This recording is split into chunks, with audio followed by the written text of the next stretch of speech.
Thank you for tuning in to Starting Small. Today I'm joined by Bria Hammel of Brooke Lou. Bria, thank you so much for joining me today. Yeah, thanks for having me. I'm excited to talk to you. Of course. So I'd like to start out with your upbringing. Where did you grow up, and what would you say your childhood was like? Yeah, so I was actually born in Houston, Texas. My mom was in residency, and so I lived there for about 7 years. Hmm. But my parents were originally from Minnesota, so once she was done with school, she moved back to Minnesota, and I spent the rest of my childhood here in the cold north. Oh my goodness. Yeah, what was that like growing up? Did you have an entrepreneurial mindset, lemonade Yeah. stands, or was athletics a part of your childhood? What was that like? Yeah, so my father actually is third generation. He's the CEO of a family business, third Oh, generation. My great grandfather started. My brothers are now there as part of the business too. So I think that it's always been something that's been in yeah. my blood. And then my mother is a doctor, so I grew up with. She didn't own the business; she was part owner of the clinic, but I grew up with definitely the work ethic from her and the entrepreneurial spirit, and just Mhm. like understanding that um, these these jobs, these businesses are a part of our everyday life. So I've For just sure. always had a business mind. Amazing. I saw you went on to study at the University of Kansas. What did Yeah. you study there, and what led you to go to Kansas then? Yeah, so I always said it was my safe school because I didn't apply to any schools in Minnesota for college. I Mm. knew that I wanted to go away and kind of experience a different part of the country, and of course, I ended up still in the Midwest. But Yeah. I loved it because I was at a 7-hour drive from home, just far enough where I felt like I was still doing something on my own, but I could get home if I needed to. The climate is definitely warmer than it is here, up here in Minnesota. Mm. And it was just a really great, like, big state school that I had always gone to private schools my whole life and been in that smaller community. And I really had a desire to go to a school that just had a lot of school spirit and just was like one of those old classic schools that everybody talks about. So I think that's why I ended up choosing KU for school. I went to school there for business, actually, Mm. thinking I was going to be a fashion buyer. And about halfway through, kind of decided that if I wanted to be a fashion buyer and really have a strong career in that, I would probably have to move to one of the coasts, or at least Chicago. And I didn't know if that's what I wanted to do. So Yeah. some of my friends had kept mentioning that they thought I was good at interior design, and I definitely had a passion for it, definitely more on the DIY basis with a very small college budget. But I decided my junior year to switch majors and to go into interior design. So Mm. I knew I wanted to do residential, so I switched to the residential program.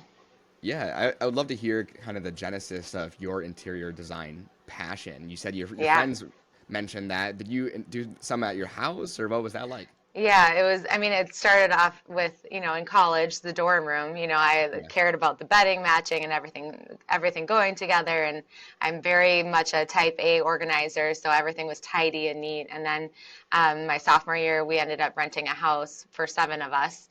Mm. And my bedroom was all color coordinated with matching fabrics, and the furniture, I had to make some of it at home because, of course, I didn't have the money to buy new furniture, but I was For sure. DIYing old doors and turning them into headboards and all of that. So Oh my I goodness. was just really into it. I was always buying the Martha Stewart magazines and the home decor shelter magazines.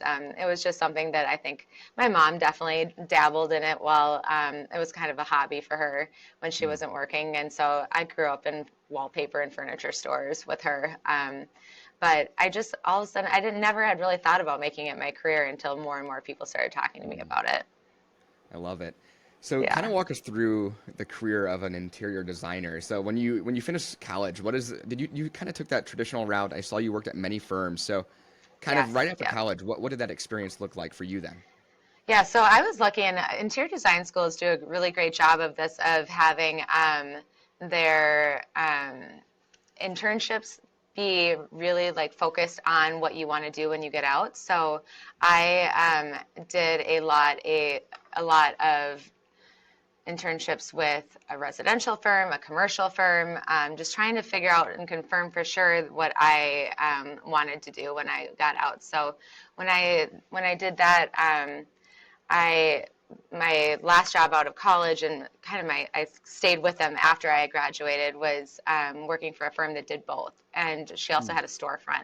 So I felt like I kind of got to experience the best of all worlds, and that's when I really decided that residential is kind of, I worked on all the projects, but my heart was really with the residential. I love the connections that you have and really making a change for the people, that you are working with directly, versus commercial spaces tend to be a group of people. You might not ever meet the people that are using the spaces. I just like the personal interaction that I got with the residential design.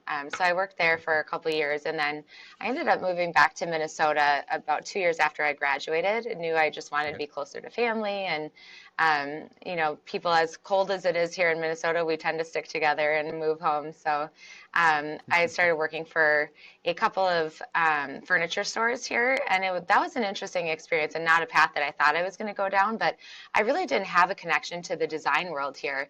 And Mm. so it was a nice way to kind of get my foot in the door and understand, like, what are the opportunities here, who are potential clients, and just really get to meet new people. So I worked at Ethan Allen in Thomasville for about 6 years Wow. before I went and worked for another, like, high-end residential designer. And then Mm.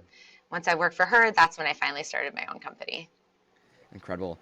I would love to hear the stepping stone from your point of view because you launched your self-named brand in 2012. So, what vital stepping stones along your career do you think kind of influenced that decision to then branch off on your own? Yeah, there's been so many things that I look back on. When you're in it and you're working and doing what you're doing, it's kind of hard to see the path sometimes or understand Yeah. that you are on the path.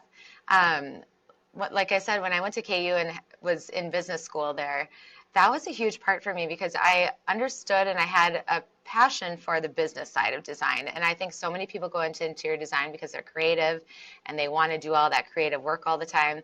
And when you get into interior design, you realize that it's maybe 10% creative and 90% business. So Yeah. having that schooling and education under my belt really helped me. And then another big stepping stone, I think, was when I was working at Ethan Allen and Thomasville. I got into management there. Mm. So I was managing the design centers for quite a while, and I was working on P&Ls and budget. We had a budget every month that we had to meet, and helping designers meet their sales goals, and it was very much sales focused.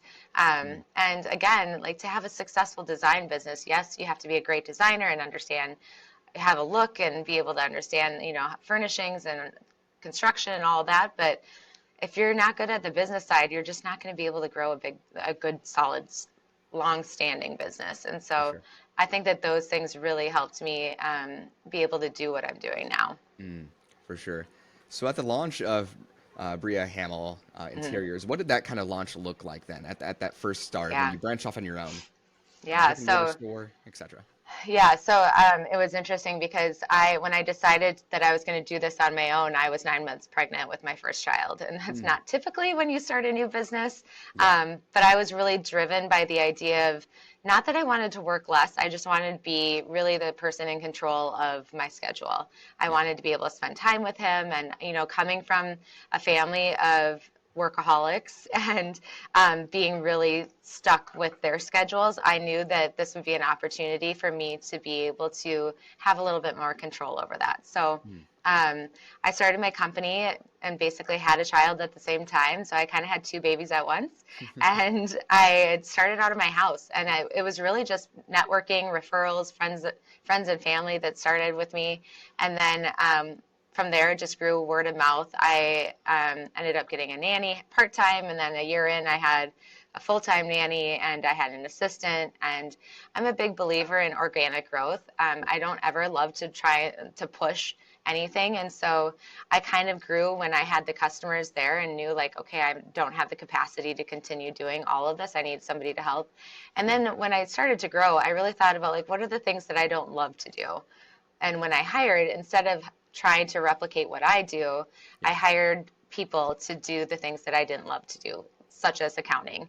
Mm. That was one of my very first hires, was someone to help me with my books. And then an assistant came and helped me with, some of the tasks that I didn't have time for, or that, they were better at AutoCAD and doing some of the software programs. And, I had been out of it for 5, 6 years. So for them, it was really nice to have them. They were super efficient and trained in it. So just really like thinking smarter about who's going to be working with me, and not feeling like I have to just repeat myself, but really having people that can kind of Mm. fill in the gaps for me. Certainly. So, if you don't mind, kind of paint the picture for listeners out there. So, at launch, as an interior designer who works on residential, is your customer Mm. base primarily local? What did that look like for you, operations wise, running by yourself? Yeah. Yeah, absolutely local. I don't know how people would be able to start and try and have goals of doing this out of state.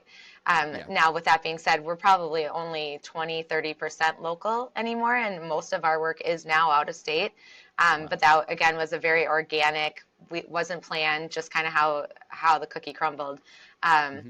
but I tried to keep it as close as possible, because the closer it was to my home or to my office, the more I could get done. I didn't spend so much time in the car and, going back and forth. So Yeah. it definitely started within my community and trying to let them know, and I also said yes to a lot of things. I took on a lot of work that obviously now we probably wouldn't take on, like picking a paint color for a room, or a new Mm. foyer light, or consulting on exterior elevations. So, you know, at the time I was just kind of like, I'll take what I can get, and hopefully I do a great job for these people, and then they'll refer me. And that's exactly Mm. what happened. And then I would say, like, the big point of growth for me was someone that I actually had gone to high school with was building a new house, and had saw that I had started my own business, and asked me if I would help her pick out all the finishes for her home. Mm. And at the same time, the builder that she was working with was also a new company. And Mm. so we really enjoyed working together on that project. And so we both were like, hey, why don't we keep this up? Like, that went really smoothly. The clients are really happy.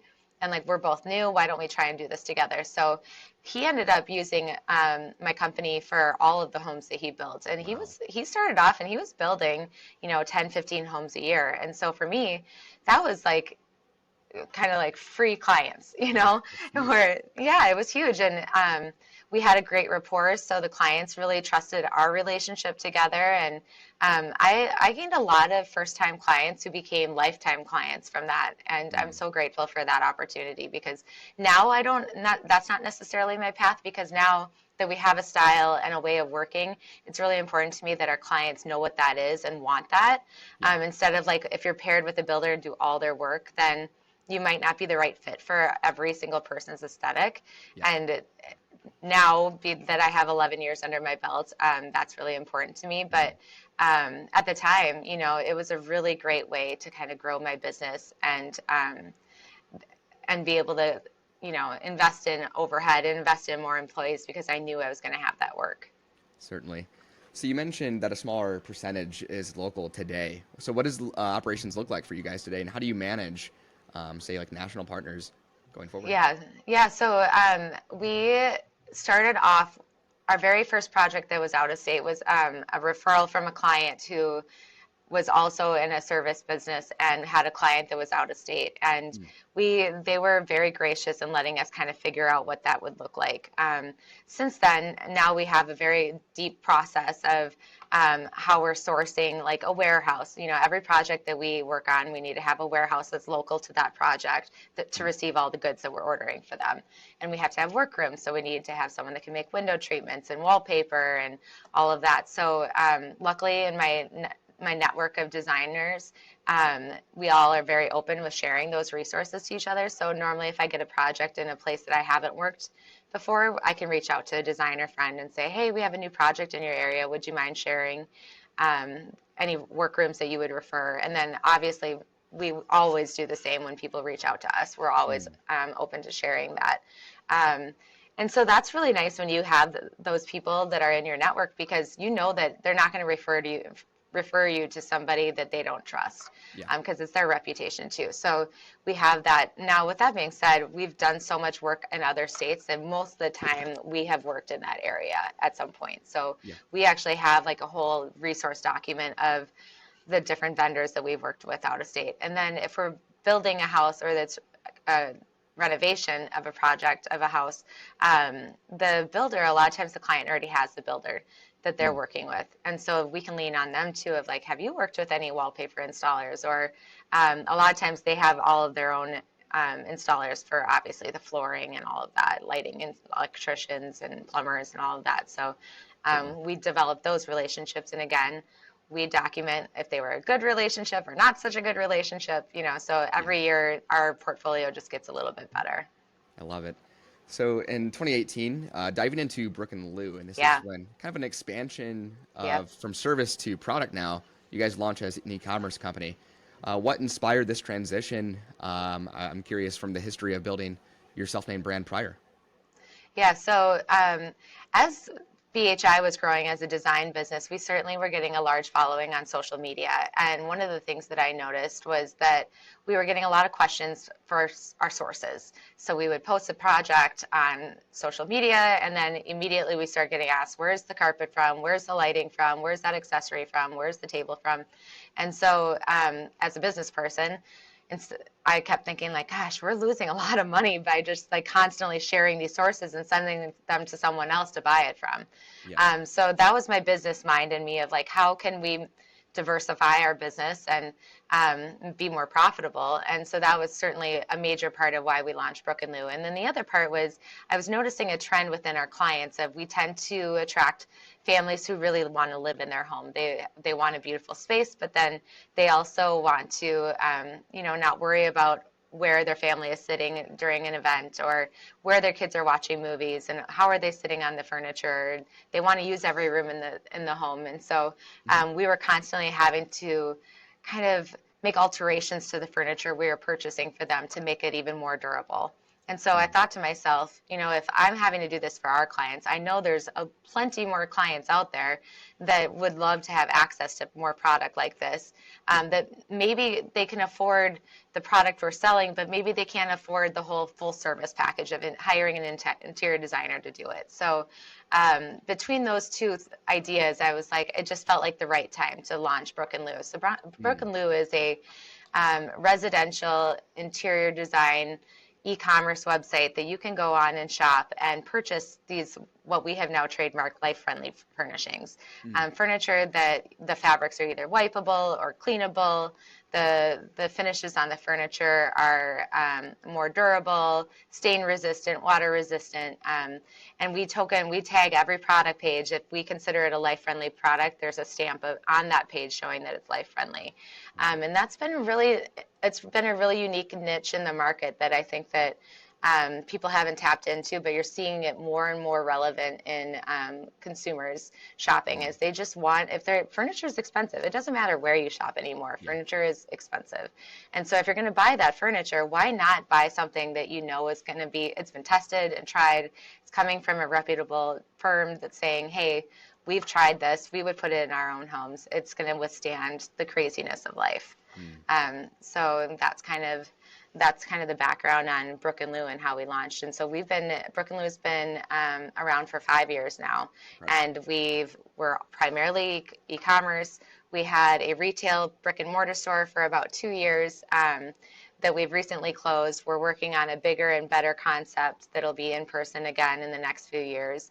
Awesome. And just navigating, of course, Brooke and Lou was launched right before COVID, and we have Mm. all the crazy stories to tell with that. But it's been quite the adventure, so we're really excited for what's to come. I love it. Yeah, before we get into kind of that 2020 shift, I'm curious, Yeah. but when you guys launched, what did sourcing look like? What kind of products did you launch with? I would love to hear your thoughts. Yeah, so I talk about this a lot, that I think that if you're going to get into this type of business, Hmm. in my personal opinion, I think that not having all pieces that you can shop somewhere else from helps you really grow quickly. Mm. We are about 50% exclusive products to Brooke and Lou, and the other 50% are products that we've sourced from manufacturers that we really love to use in our design projects and things that people are asking for, but you could find it on another website. And we launched with exclusive products. We hired an artist, a local artist here in Minnesota, to design patterns for us that we sell on fabric, on wallpaper, and we have ready-made pillows that are all life-friendly. And that has been probably our biggest category of sales for us since day one. That is what we sell the most of, which makes sense that you can't buy it from anywhere else. And it's all that life-friendly products. So really honing in on the niche, I think, has been really advantageous for us. But we do feel like it's important for us to still have some of the product that isn't designed by us, because it kind of helps fill our story. So when we're doing marketing and when we style a home for a photo shoot, to be able to say everything in the picture is shoppable on our website is really nice, and it makes it a lot easier for our customers. And so therefore, having those filler pieces that isn't something that I'm necessarily creating and designing and owning, but just pieces that I know I have access to that we can source for our customers and not have to make them go on the wild goose chase, has been really nice for them. Yep. I'm not sure like if you could share this, but for those that aren't manufactured by your team, do you guys have like a referral program with these other brands, or what is like a partnership? What does that look like? So the products, well, twofold. If it's a product on Brooke Lou, obviously that's an easy source for us. For if you're looking at like our Bria Hammel interiors social media, not all the products that we use for our design clients are a Brooke Lou product. That's something that it's a different level of price point for furniture and customization for our clients. It's much more specific to their needs. So if we're sharing a source for that, then most of the time that's just out of the goodness of our heart. But then Brooke Lou product is all product that if we sell it, we typically inventory it unless it's a furniture piece. Then we're having it custom made for the customer still. But we have a warehouse that we have all the inventory for. Love it. Getting into, COVID. So 2020, once that hits, interior design, is everyone's at their homes. I'm assuming that e-commerce was on the rise for you guys, but at the same time, supply chain might have been an issue. So 100%. what did that look like overall for you guys? Yeah, so it was interesting. The first 6 weeks when the true lockdown was happening, we were terrified, just as everybody else was. We had no idea what to expect. We kind of thought to ourselves, if no one's working, how in the world are they ever going to spend money on this, not necessity goods? But quickly we started to see, as everybody did, that the more time people were spending in their homes, and they weren't spending money on the other things they had probably set money aside for, like travel. So a lot of people had extra cash that they were probably planning on spending in other places, and all of a sudden they saw how important it was to have beautiful homes that they loved and felt comfortable in. So I would say there was about 6 weeks of like, oh my goodness, what's going to happen? To then, oh my gosh, how are we going to keep up? Both companies definitely exploded.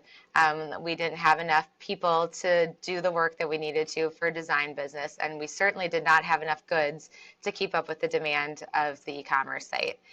So we pivoted quickly, and that's what's great about my team, and why I think we are where we are today is that we were watching the numbers and watching the traffic and all of that very closely. And so when we started to feel the market shift and the demand come, we were able to pivot quickly. We ordered a lot more products of the pieces that we were inventorying. We expanded our office and our warehouse to have room for it. And then we went through the struggles for e-commerce of, the drop ship items, of them saying, yep, it's in stock, the customer orders it, and now it's not in stock. And now you have to wait a year and a half to get it. So there was a lot of back and forth, a lot of customer service that came with it. And that was definitely the headache part of COVID for us.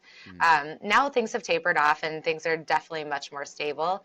We have a lot more product available to us. Our lead times aren't crazy, but it still happens that we check inventory every single week on anything that's a drop ship item for us. And there'll still be those moments where we get an order, we place the order that day, and all of a sudden that product is out of stock for 6 months versus the week before where it said they had it in stock. So that's just part of the business and something that we have to deal with and manage for our customers. But for the most part, compared to what it was 2 or 3 years ago, things are much more stable. Certainly. Looking at marketing for you guys today as an e-commerce interior brand, what do you find works best for you guys, especially kind of branching off of your pre-existing consulting service business? What does that look like for you guys? Yeah, I mean, for us, marketing, number one has always been Instagram. I think we were kind of born, the companies were born in the boom of Instagram, and so that's always been um, our best source of referrals for us. With that being said, I've been talking a lot about how Pinterest is kind of making a comeback for us. So Mm, social media for sure is, I think, going to be, I don't see that changing for a while. yeah. The different platforms, like for us, TikTok is not a thing that has, it's not necessarily our demographic. And even just my team, we're not necessarily that versed in it. Yeah. And so it feels like a struggle for us to focus on it. So we're still putting much more effort into Instagram. Hmm. But Pinterest is that little surprise where it's been around forever. And I'm really starting to see a lot more people going back to using it for, they use it for kind of not just inspiration, but a way to organize their thoughts. Yeah. Um, Pinterest has reinvented themselves creating these boards that can be private now. So a lot of our clients, when they're dreaming about a home that they might not start for 2 or 3 years, they're starting to use those private Pinterest boards to organize their thoughts and Mm, capture all those ideas. And we're seeing a lot more. And when clients are reaching out to us, that they're saying, well, when I was on my Pinterest board looking at all my inspiration, I realized that 90% of the pictures I was saving were yours, yeah. and so it's a nice, easy platform for us where it's very organic again, and we can post our work and interact with people, but it's doesn't feel so pressured and doesn't feel like, Mm, oh, we have to post every single day and we have to. It's just a much more natural platform for us. So we're for really sure. excited to, do more with Pinterest. Yeah, certainly. Taking some of that feedback and also looking at your customers historically, what would you say is the main demographic? First, main demographic, and then also, do you see a percentage of just at-home consumer, and do you see purchasers being designers themselves today? What does Yeah, that look like? yeah, that's a great question. Our demographic, age-wise, is in the early or the late 30s, early 40s, up to maybe mid 50s. Okay. Um, Location-wise, they're everywhere, and Minnesota is certainly not our number one location. Actually, New York is. Mm, Um, and then as far as our shoppers, we have been blown away by our trade program that we launched about 2 years ago for Brooke Lou, okay. and the number of designers that are shopping with us. I think if you are a new designer or a designer that is a solopreneur and doesn't want to have a big team and you just want to be able to serve your clients and be one-on-one with them, using companies like us where you can still get a nice discount, but you have kind of a team behind you that's doing all the ordering for you, the tracking. We're managing all the shipping for them. I'm seeing a lot of designers lean into that, and it's nice because they're not battling that whole getting shopped by your customer. Your Mm, customer the customers might be the ones bringing them to us. yeah. And but we still make it so that they can make profit on selling our product. We Mm, don't offer the same discounts to our customers as we do to our trade members. yeah. And we really try and help be that back end support to them because a lot of them don't have big teams to do it. So we kind of Mm, act as their team for that. for sure.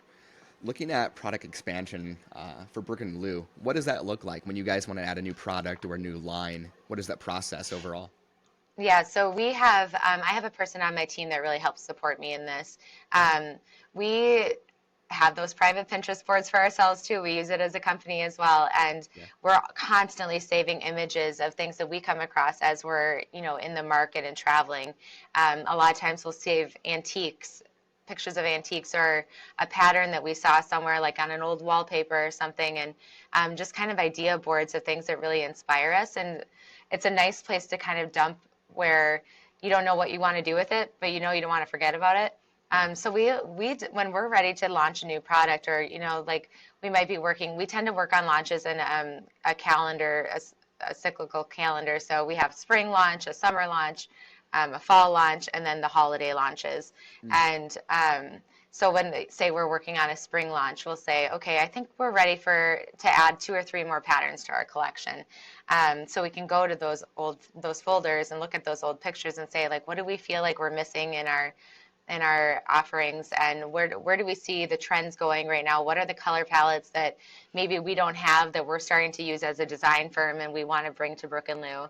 mm, And then from there, we set up meetings with our artists or the manufacturers and start talking to them about what our ideas are, and they poke holes in the products too of like, okay, that concept is great, but it's not going to be supported very well. We need to put a leg here or a stretcher there, So Yeah. we really work closely with the manufacturers to make sure it's a solid product. And then from there, we get into, they normally do samples for us. They send them to us so we can sit on them, test them, see them in person, and then we send the final tweaks, and then they have the product made.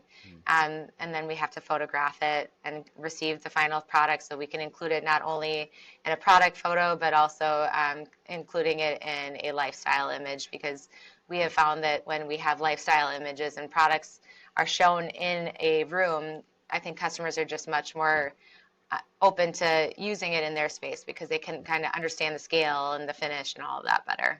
For sure. Yeah, as a consumer myself, I would say I resonate with that for sure. Yeah, Uh, definitely. so, Bria, I like to conclude each episode with this. If Yeah, you can share one piece of advice with an aspiring entrepreneur, maybe yeah. something you've learned or regret along the way, what would that be? Yeah, I would say my biggest thing is when you have big ideas, don't be afraid of them. But for me, I think it's so important to document these ideas, create vision boards, and then really kind of treat it like a business. Even if it doesn't matter what type of idea it is or what you're expanding on, treat it like a business. Write a business plan for it, or poke holes, the pros and the cons of the idea, and what might be some of the things people would love about it, what might be some of the things people don't love about it. When we launched Brooke Lou, we did this, and I think it really helped drive the energy behind the company and get everyone that was on my team on board, because we had kind of already poked all the holes. So when we had the business plan written and we knew exactly who we were talking to as a customer and exactly where we wanted this business to go, it allowed us to kind of like get that out of our heads and then just focus on the business. Yeah. So really, really treating every big idea as a business idea and putting a business plan to it, I think kind of takes the stress and the pressure off of you. Hmm. For sure. Well, Bria, thank you so much for taking the time. And to the listeners out there, make sure to check out Brooke and Lou at brookeandlou.com.